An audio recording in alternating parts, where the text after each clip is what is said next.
Hi welcome back to my channel. എന്റെ ചാനലിന്റെ പേര് കേരള മമ്മി ബേബി. എന്റെ പേര് സന്ധ്യ. ഇന്ന് നമ്മൾ പറയാൻ പോകുന്ന ഒരു ടോപ്പിക് എന്താണെന്ന് വെച്ചാൽ ഗർഭിണിയായിരിക്കുന്ന സമയത്ത് ഒരു 3-4 മാസം കഴിയുമ്പോൾ നമ്മുടെ വയറ് വളരെയധികം വലുതാവും. കുട്ടി യൂട്രസ് വികസിക്കും, അതുപോലെ തന്നെ അമ്നിയോട്ടിക് ഫ്ലൂയിഡ് അതിൽ കൂടുതലായിട്ടുണ്ടാവും, കുട്ടി വളരാണ്, അങ്ങനെയുള്ള ഒരു സംഭവമൊക്കെ ഉണ്ടാകുമ്പോൾ നമ്മുടെ വയറ് വലുതാവുമ്പോൾ സ്കിൻ അങ്ങനെ സ്ട്രെച്ച് ചെയ്യാൻ തുടങ്ങും. അപ്പോൾ നമ്മുടെ സ്കിന്നിന് നല്ല അനുഭവപ്പെടും. അപ്പൊ ചിലർക്കാണെങ്കിൽ അസഹ്യമായിട്ടുള്ള ചൊറിച്ചിലാവും, ചിലർക്കാണെങ്കിൽ സഹിക്കാൻ പറ്റുന്ന ചൊറിച്ചിലുണ്ടാവുള്ളൂ. പക്ഷെ പബ്ലിക് പ്ലേസിലൊക്കെ പോയിട്ട് ചൊറിയുമ്പോൾ നമുക്കങ്ങനെ വല്ലാണ്ടൊക്കെ ചൊറിയാനൊക്കെ ഒരു ബുദ്ധിമുട്ടൊക്കെ ഉണ്ടാവും ഇല്ലേ?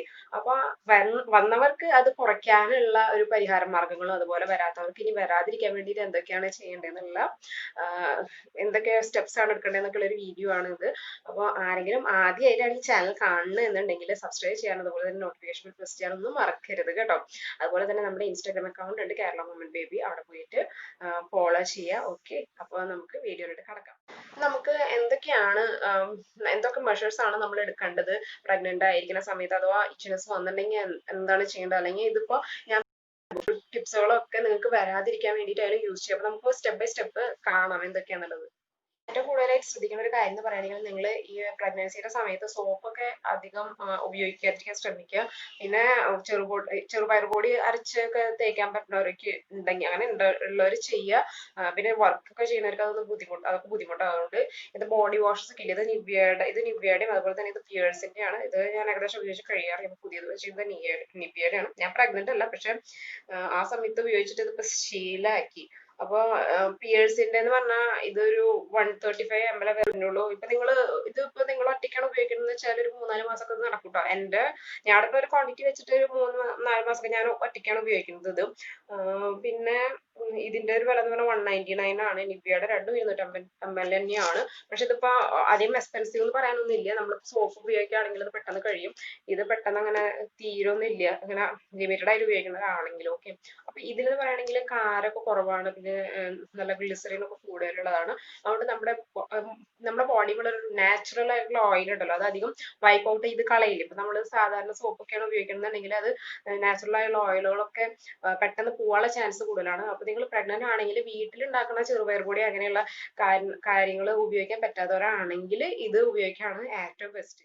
പിന്നെ കുളിച്ച് കഴിഞ്ഞിട്ടുണ്ടെങ്കിൽ ഞാൻ മുന്നേ പറഞ്ഞിട്ടുണ്ടായിരുന്നു, ഒരു സ്ട്രെച്ച് മാർക്സിന്റെ ഒരു വീഡിയോ ഒക്കെ ചെയ്യുന്ന സമയത്ത് ഞാൻ പറഞ്ഞിട്ടുണ്ടായിരുന്നു, ബയോ ഓയിൽ ഉപയോഗിക്കുന്നവരാണെങ്കിലും അല്ലെങ്കിൽ സ്ട്രെച്ച് മാർക്സിന് ക്രീം ഉപയോഗിക്കുന്നവരൊക്കെ ഉണ്ടാവും. ഉപയോഗിക്കണമെന്ന് ഞാൻ പറയണില്ല, അങ്ങനെയാണെങ്കിൽ ഉപയോഗിക്കുക. ഓക്കെ, അല്ലെങ്കിൽ പിന്നെ നിങ്ങൾക്ക് ഏറ്റവും നല്ലതാണ് കറ്റാർവാഴയുടെ ജെല്ലുണ്ടല്ലോ. അപ്പൊ നാട്ടിലേക്കാണെങ്കിൽ കറ്റാർവാഴ വെച്ച് പിടിപ്പിക്കാൻ ഭയങ്കര ഈസിയാണ്. അത് പെട്ടെന്ന് വളരെ ചെയ്യും, അതായത് പടർന്ന് പിടിക്കുകയും ചെയ്യും. അപ്പൊ അങ്ങനെയുള്ള ഒരു അങ്ങനെ കറ്റാർവാഴ ഉള്ളവരൊക്കെ ആണെങ്കിൽ ആ ജെല്ല് എടുത്തിട്ട് കുളി കഴിഞ്ഞതിന് ശേഷം ഇങ്ങനെ പരറ്റി കൊടുക്കുക. അതും വളരെ ബെസ്റ്റ് ആണ് ഈ ചൊറിച്ചിൽ മാറുന്നതിന്. ഓക്കെ, അതല്ലെങ്കിൽ ഇപ്പൊ നിങ്ങൾക്ക് ഇതൊന്നും ഇല്ലെങ്കിൽ തന്നെ ഈ കോക്കനട്ട് ഓയിൽ ഉണ്ടല്ലോ, അതായത് ക്രീം വാങ്ങിക്കാനും പറ്റണില്ല, അല്ലെങ്കിൽ പിന്നെ കറ്റാർവാഴ അങ്ങനെയാണെങ്കിൽ നിങ്ങൾക്ക് ഈ കോക്കനട്ട് ഓയിൽ എടുത്തിട്ട് നല്ലപോലെ വയറുമ്മ മസാജ് ചെയ്തിട്ട് വെച്ച് ഇങ്ങനെ പിടിപ്പിക്കുക. അപ്പൊ അത് വിട്ട് പ്രാവശ്യം ചെയ്താൽ പോരാ, കുളി കഴിഞ്ഞിട്ടായാലും ചെയ്യുക. പിന്നെ അത് കഴിഞ്ഞിട്ട് നമ്മൾ കെടുക്കാൻ പോണ സമയത്താണെങ്കിലും ഒന്ന് മസാജ് ചെയ്ത് പിടിപ്പിക്കുക. അപ്പൊ ചൊറിച്ചിലൊക്കെ നല്ലപോലെ കുറവുണ്ടാവും. സ്കിന്നിനെ മോയ്സ്ചറൈസ് ചെയ്യാന്ന് പറയുന്നത് വളരെ ഇമ്പോർട്ടന്റ് ആണ് പ്രഗ്നൻസിയിൽ. അതിപ്പോ നമ്മുടെ സ്ട്രെച്ച് മാർക്സ് വരാതിരിക്കാൻ, അതായത് കുറെയൊക്കെ പ്രിവെന്റ് ചെയ്യാൻ പറ്റും മോയ്സ്ചറൈസ് ചെയ്യുകയാണെങ്കിൽ. അതിപ്പോ നിങ്ങൾ കാലത്ത് ചെയ്തിട്ട് അതങ്ങനെ വിടല്ല ചെയ്യുക. അത് കാലത്ത് ചെയ്യണം, രാത്രിയും ചെയ്യണം. അത് മിനിമം. അതിപ്പോ ഓഫീസിൽ പോണവരൊക്കെ ആണെങ്കിൽ അത് 2 നേരം ചെയ്യാൻ പറ്റുള്ളൂ. ഇപ്പൊ വീട്ടിലിരിക്കുന്നവരാണെങ്കിൽ ഒരു 3 തവണയെങ്കിലും മിനിമം ചെയ്യാൻ നോക്കാം. ബയോ ഓയിലും അതുപോലെ തന്നെ സ്ട്രെച്ച് മാർക്സ് വരാതിരിക്കാനുള്ള ക്രീമൊക്കെ ട്രൈ ചെയ്യണവരുണ്ടാവും. അതും ഈ മോയ്സ്ചറൈസിങ്ങിന്റെ ഒരു പാർട്ട് തന്നെയാണ്. പിന്നെ അതല്ല, ഇങ്ങനത്തെ എന്തെങ്കിലും അലോവേറ അത് ഉപയോഗിക്കുന്നവരാണെങ്കിലും അതുകൂടി ട്രൈ ചെയ്യും. പിന്നെ നമ്മൾ ഏറ്റവും ശ്രദ്ധിക്കുന്ന ഒരു കാര്യമാണ് വസ്ത്രധാരണം എന്ന് പറയുകയാണെങ്കിൽ. നമ്മളിപ്പോ വീട്ടിലൊക്കെ ഉള്ളവരാണെങ്കിൽ കുഴപ്പമില്ല, നമുക്കിപ്പോ ഇങ്ങനെ മാക്സി ഡ്രസ്സ് അതുപോലെ തന്നെ ഗൗൺ അങ്ങനെയുള്ള കാര്യങ്ങളൊക്കെ നമുക്ക് ഇടാം. ഇങ്ങനെ അധികം ടൈറ്റ് ആയിട്ടുള്ള ഡ്രസ്സ് ഇടുമ്പോഴാണ് കൂടുതലായിട്ട് ഒരഞ്ഞിട്ട്, അതായത് നമ്മുടെ സ്കിന്നായിട്ട് ഒരഞ്ഞിട്ട് കൂടുതൽ ചൊറിച്ചിലുണ്ടാവും. അതുകൊണ്ട് ലൂസ് ആയിട്ടുള്ള ഇങ്ങനെ ഡ്രസ്സ് നമുക്ക് വീട്ടിലുള്ളവർക്കാണെങ്കിൽ ഇടുമ്പോൾ ഒരു കുഴപ്പമില്ല, നമുക്ക് ഇഷ്ടമുള്ള പോലെ ഇടാം. ഇപ്പൊ നമ്മുടെ ടീഷർട്ട് പാകാവണില്ലെങ്കിൽ നമ്മുടെ ഹസ്ബൻഡിക്ക് ഇടാം. അപ്പൊ ഹസ്ബൻഡിന്റെ ഒക്കെ ഇങ്ങനത്തെ ഹൗസിയറി പോലത്തെ മെറ്റീരിയലൊക്കെ ഇടാണെങ്കിൽ കുറച്ച് ലൂസ് ആവും, അപ്പൊ നമുക്ക് കംഫർട്ടബിൾ ആയിരിക്കും. അതല്ല, അപ്പൊ ഓഫീസിൽ പോണവരൊക്കെ ആണെങ്കിൽ ചില ഓഫീസിലൊക്കെ ഡ്രസ് കോഡ് ഉണ്ട്, ഇങ്ങനത്തെ ഡ്രസ്സ് ഇടാൻ പാടില്ല എന്നൊക്കെയുള്ള ഡ്രസ് കോഡ് ഉള്ളവരാണെങ്കിലും ഈ പ്രഗ്നൻസി ടൈമിൽ HR ഒന്നും അത്രയ്ക്കധികം ഫോഴ്സ് ചെയ്തില്ല. നമ്മളിപ്പോ അതല്ലാതെ ഇപ്പം മാക്സിഗോൺ പോലത്തെ ഉള്ള ഡ്രസ്സുകളൊക്കെ ഉണ്ട്, അതായത് അറ്റം വരെ വരുന്ന ഇങ്ങനെ ഗൗണുകളൊക്കെ ഉണ്ട്, പുറത്തേക്ക് ഇടാൻ പറ്റുന്ന ഗൗണുകൾ ഇല്ലേ. അപ്പൊ അതൊക്കെ ഇട്ടിട്ടാണെങ്കിൽ നിങ്ങൾക്ക് പോവാം. HR ഒന്നും അത്രയ്ക്ക് എനിക്ക് തോന്നുന്നില്ല റിസ്ട്രിക്ട് ചെയ്യുന്നതെന്ന് വെച്ചാൽ അവർക്കായാലും മനസ്സിലാവും നമ്മുടെ ഒരു സ്റ്റേജ് എങ്ങനെയാണെന്ന്. അത് മാത്രമല്ല നമുക്ക് ഭയങ്കര കംഫർട്ടബിൾ ആയിരിക്കും ഇങ്ങനത്തെ ഡ്രസ്സ് ഇടുമ്പോൾ. ശരിക്കും പറയുകയാണെങ്കിൽ എനിക്കൊന്നും അത്രയ്ക്ക് ആ സമയത്ത് അങ്ങനെ ആലോചിക്കാനും അതുപോലെ തന്നെ ഞാൻ അത്രയ്ക്ക് യൂട്യൂബ് ഒന്നും കാണണ്ടായിരുന്നില്ല. അപ്പൊ ഞാൻ ചെയ്തത് എനിക്ക് ലെഗിൻസ് ഇടാൻ കുറച്ച് ബുദ്ധിമുട്ട് പോലെ തോന്നിയിരുന്നു. അതുകൊണ്ട് ഞാൻ പ്ലാസോ വാങ്ങിച്ചു. പക്ഷെ പ്ലാസോയ്ക്ക് ഉണ്ടല്ലോ ഭയങ്കര തിക്കായിട്ടുള്ള ഇലാസ്റ്റിക് ആണ്. പക്ഷെ ആ ഭാഗം മാത്രം ഉണ്ടല്ലോ നമുക്ക് ഭയങ്കര അൺകംഫർട്ടബിൾ ആയിരിക്കും ആ സമയത്ത്. അതുകൊണ്ട് നിങ്ങൾക്ക് ഇപ്പൊ മാക്സി ഗൗൺ പോലത്തെ ഡ്രസ്സുകളാണ് ഏറ്റവും നല്ലത് പ്രഗ്നൻസി ടൈമിൽ ഇടാൻ വേണ്ടിയിട്ട്. അല്ലെങ്കിൽ പിന്നെ ലോങ് കുർത്ത.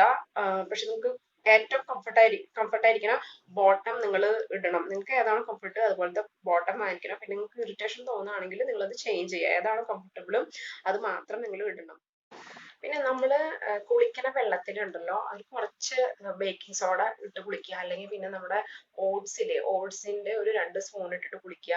ഇത് അങ്ങനത്തെ വെള്ളത്തിൽ ചെറുതായി ചെറിയ ചൂടുവെള്ളത്തിൽ കുളിച്ചാൽ മതി കേട്ടോ. ചൂടുവെള്ളം വേണം എന്നുള്ളവര്, അല്ലെങ്കിൽ പിന്നെ തണുത്ത വെള്ളത്തിലാണെങ്കിൽ അങ്ങനെ അതിലിട്ട് കുളിക്കുകയാണെങ്കിലും നമ്മുടെ സ്കിന്നിന്റെ ചൊറിച്ചിന് വളരെയധികം മാറ്റം ഉണ്ടാവും. പക്ഷെ ഞാൻ പ്രഗ്നന്റ് ആയിരിക്കുന്ന സമയത്ത് എനിക്ക് അത് അറിയില്ലായിരുന്നില്ല. പക്ഷെ ഇപ്പൊ പ്രഗ്നന്റ് ആയവര് എന്തായാലും ഇത് ട്രൈ ചെയ്യണം കേട്ടോ.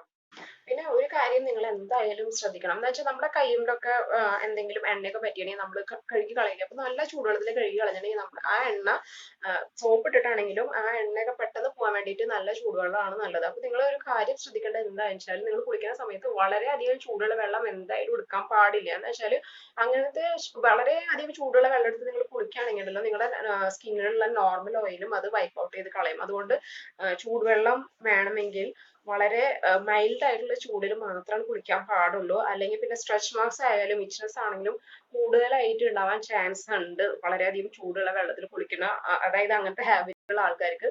അപ്പൊ ഈ പ്രഗ്നൻസി ടൈമിൽ ഒരു മൈൽഡ് അങ്ങനത്തെ ഹാബിറ്റ് ഉള്ളവരാണെങ്കിൽ കുറച്ച് മൈൽഡ് ആയിട്ടുള്ള ചൂടുവെള്ളത്തിൽ മാത്രം കുളിക്കണം. അല്ലെങ്കിൽ പിന്നെ ഞാൻ പറഞ്ഞത് സ്ട്രെച്ച് മാർക്സും ഇച്ച്നസും ഒക്കെ വളരെ കൂടുതലായിരിക്കും കേട്ടോ. അപ്പം തണുത്ത വെള്ളത്തിൽ കുളിക്കുന്നവരാണെങ്കിലും കുഴപ്പമില്ല, അത് കണ്ടിന്യൂ ചെയ്യുക. അല്ലെങ്കിൽ മൈൽഡ് ആയിട്ടുള്ള ചൂടുവെള്ളം ഉപയോഗിക്കണം.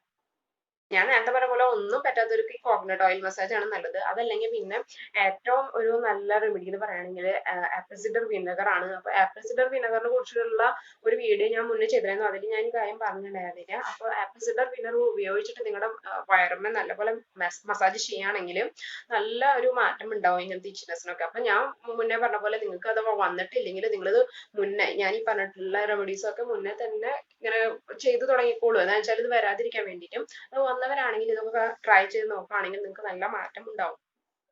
പിന്നെ അധികം നേരം പുറത്തൊക്കെ പോയിട്ട് ചൂട്ടിലൊക്കെ നിൽക്കുന്നതും നല്ലതല്ല കേട്ടോ. എന്ന് വെച്ചാൽ നമ്മളിപ്പോ സൺലൈറ്റ് ഇപ്പൊ നിങ്ങൾക്ക് അറിയാം അൾട്രാ വയലറ്റ് ലൈറ്റിന്റെ എക്സ്പോഷർ ഒക്കെ ഭയങ്കര കൂടുതലാണ്. അതൊക്കെ ഏൽക്കുകയാണെങ്കിൽ നമ്മുടെ വയറിലുള്ള ഇച്ചിനെസ് കുറെ കൂടെ തന്നെയുള്ളൂ.